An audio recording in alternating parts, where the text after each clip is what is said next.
देखो एक बात को समझ लो, जो रिलैक्सिंग, जैसे आप कोई मंत्र बोलते हो माला में, तो जो रेस्ट, जो रुकने वाला पॉइंट है, उसी की टाइमिंग बढ़ाना होता है।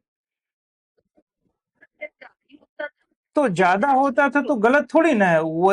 मन की भूख, देखो शरीर की भूख क्या क्या है? शरीर की भूख है खाना, पानी, सांस, ये 3 चीज है भाई। तीनों चीजों से चल जा रहा है। लेकिन मन की क्या भूख है? मन सबसे ज्यादा क्या पैदा करता है? विचार या शब्द पैदा करते हैं, यही तो पैदा करता है ना। तो मन अब रुकेगा कैसे? शब्दों से। जो शब्दों के बाद जब विराम लगाएगा तभी तो आराम मिलेगा उसे। तो मन की सबसे बड़ी डाइट है आसमान, रेस्ट। मन को और कहीं भी रिलैक्सेशन नहीं मिलेगा। जब मन रुक जाएगा तभी उसे आराम मिलेगा, तभी उसे अमन होगा। जैसे कहते नहीं, अमन चैन। तो अगर हम देखें तो मन थकता है शब्द से, उसको ऊर्जा मिलती है शब्दों से। जैसे किसी ने आपको कह दिया अरे आप बहुत ग्रेट हैं, आप खुश हो जाओगे थोड़ी देर के लिए। लेकिन मन की जो मूल ऊर्जा है वो आती है रेस्टिंग से। वो कोई आपको बहुत खुश कर दे, मैनिपुलेट कर दे, वो शॉर्ट टाइम की ऊर्जा है। आपको बोल दे बहुत अच्छे लग रहे हैं, आप बहुत पतले लग रहे हैं, खुश हो जाओगे। लेकिन ये ज्यादा देर तक खुशी थोड़ी ना रहेगी। ये जो ज्ञान है मन में, ज्ञान भी तो है ना, ज्ञानात्मक ऊर्जा जिसको कहते हैं, वो आती है जब मन रुकता है, जब मन को आराम मिलता है।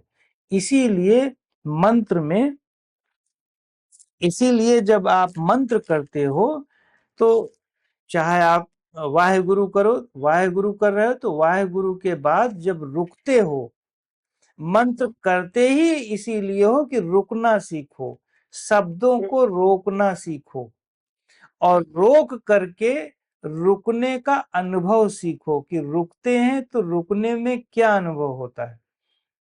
ये थोड़ी ना है कि शब्दों को रिपीट करते रहो, वाहेगुरु वाहेगुरु वाहेगुरु करते रहो, थका दो और पता चला उसी के बाद आप मूड स्विंग होने लगे। तो वाहेगुरु या राम या कृष्ण या राधा या जो कुछ भी बोल रहे हो, उसका पहला लक्ष्य कि फ्लो कैसे बोला जाए, कैसे फ्लो में बोलो। दूसरा, फ्लो में बोलने के बाद कैसे रुको। रुकने के बाद, अब रुको ही नहीं, रुकने के बाद अनुभूति करो उस रुकने की। जैसे कोई बच्चा पढ़ाई कर रहा होता है, रट्टा मार रहा है, मान लो रूम में चलते चलते रट रहा है, तो रट रहा होता है तो उसको शब्दों पर वो फोकस रहता है, रटने पर।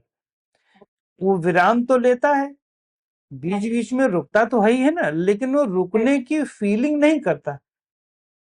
वो रुकता जरूर है लेकिन रुकने को अनुभव नहीं करता। वो सिर्फ शब्दों को याद करने को अनुभव कर रहा है। लेकिन अब आपकी उम्र याद करने की नहीं है।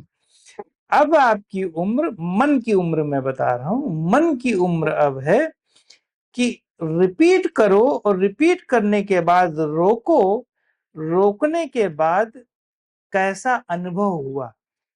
इसको विश्वास नहीं कहते। विश्वास नहीं करो कि ऐसा होगा, फलाना होगा तो ढिमका होगा, गुरु प्रकट हो जाएंगे। ये डायरेक्ट अनुभूति है, इसको प्रत्यक्ष अनुभूति कहते हैं, यही ध्यान है,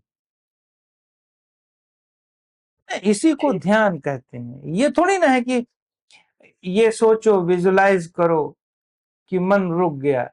अरे विजुलाइज में भी तो विजुलाइज कर रहे हो कि मन रुक गया, तो रुका कहाँ? ये सोच रहे हो कि आसमान में मन घूम रहा है, शांत हो। अरे आसमान आपके दिमाग में घुमा रहे हो, आसमान में तो गए नहीं, आसमान में तो नहीं गए ना आप, लेकिन मन में आसमान बना रहे हो। तो इसका मतलब मन में निर्माण की प्रक्रिया चल रही है। समझो बात को, मन में निर्माण की प्रक्रिया को भी बंद करना है। इस उम्र में यदि ये भी नहीं सीखोगे तो न मंत्र काम आएगा न कुछ काम आएगा। मन जिस समय रुकने को, रेस्ट को अनुभव करने लगेगा, पूरे मस्तिष्क को शांत कर देगा। ब्लड प्रेशर कैसे बढ़ेगा? अब रात में भी लेटे लेटे माला वाला मत लो, मन में ही इसको कर सकते हो, इस रेस्टिंग को। और ये मत देखो कि कितनी बार करनी है। भगवान, गुरु, परमात्मा काउंटिंग नहीं बताता। ये मनुष्य है मूर्ख कि हर चीज में काउंटिंग डाल रहा है। भोजन भोजन करने में भी काउंटिंग 32 बार चबाओ। अरे भाई 32 बार क्यों चबाओ? हमें स्वाद लेना है या चबाने पे ध्यान देना है? तो आप अपने उद्देश्य को समझो। आप बच्चे नहीं हो कि मैं बच्चा हूं और मुझे माता पिता बताए कि बेटा काउंटिंग करो। स्वाद लो। अब बच्चे भी बच्चे नहीं रहे।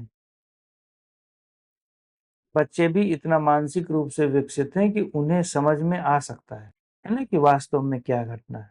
अब बहुत हाइपर एक्टिविटी कम हो गई होगी। अब पढ़ाने में आप थक नहीं पाओगे, थकोगे नहीं, या थकोगे भी तो देर में थकोगे, लेकिन पढ़ाने में अच्छा लगेगा, रिलैक्सेशन की अनुभूति होगी। बहुत सारी चीज अब आप चेंज देखोगे।